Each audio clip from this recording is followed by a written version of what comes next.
Bonjour et bienvenue pour ce nouveau TechniBoost. Il vous arrive fréquemment d'être confronté à des dysfonctionnements sur les systèmes filtres à particules, EGR ou même à des défauts de suralimentation. Dans ce cas, il peut être utile de porter notre attention sur le flux d'air. Car comme vous le savez sans doute, tous ces systèmes sont tributaires du bon fonctionnement du circuit d'admission et de son débit. Voyons donc comment contrôler tout ça.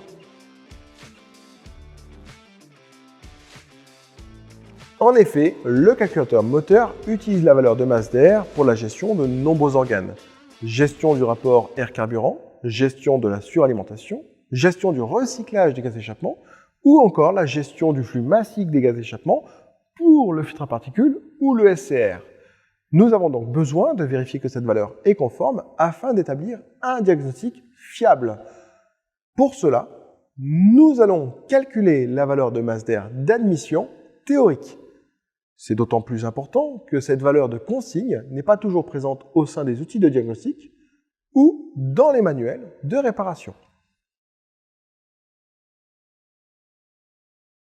Afin que nos calculs ne soient pas faussés, il est indispensable de s'assurer que la vanne EGR est bien fermée à travers les valeurs de recopie de votre outil de diagnostic, par exemple.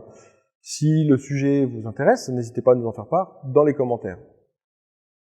Une fois la vanne EGR fermée, nous allons récupérer 3 valeurs pour effectuer le calcul de la masse d'air d'admission théorique. La cylindrée moteur que vous retrouverez toujours sur la carte grise du véhicule. Ici, la cylindrée est de 1598 cm3. Le nombre de cylindres qui composent le moteur. Pour cela, il suffit de compter le nombre d'injecteurs dans le moteur. Ici, ils sont au nombre de 4. Et enfin, la pression du collecteur d'admission. Pour cela, je vais lire la valeur dans les paramètres du calculateur moteur à l'aide de l'outil diagnostic. Ici, la pression du collecteur d'admission est de 980 millibars au ralenti. Maintenant que nous avons ces 3 valeurs, nous pouvons calculer la masse d'air théorique à l'aide de 2 formules très simples. La première va permettre de calculer le volume d'air aspiré par cylindre. On va prendre la cylindrée moteur, on va diviser par le nombre de cylindres, ce qui va nous donner le volume d'air aspiré par cylindre en centimètres cubes. Passons maintenant au calcul. 1598 cm3 divisé par 4 cylindres est égal à 399,5 cm3 par cylindre. La seconde permettra de calculer la masse d'air d'admission théorique par cylindre. On va prendre le volume d'air aspiré par cylindre en centimètres cubes. On va multiplier par la pression du collecteur d'admission qu'on aura converti en bar. Ce qui va nous donner la masse d'air admission théorique par cylindre en milligrammes par coup. Passons maintenant au calcul. 399,5 multiplié par 0,980 bar, ce qui nous donne 391 mg par coup. Grâce à cette formule très simple, nous pouvons déduire que chaque piston aspire une masse d'air frais de 390 mg par coup au ralenti. D'autre part, sachez également que pour les véhicules qui utilisent des grammes par seconde ou des kilogrammes par heure, une autre formule devra être utilisée. Je vous propose tout de suite de vérifier la masse d'air théorique, précédemment calculée, avec la masse d'air lue par l'outil de diagnostic.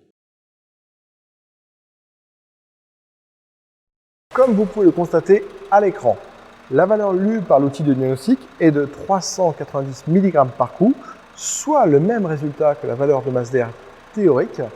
Avec ce contrôle, on confirme alors le bon fonctionnement du circuit d'air.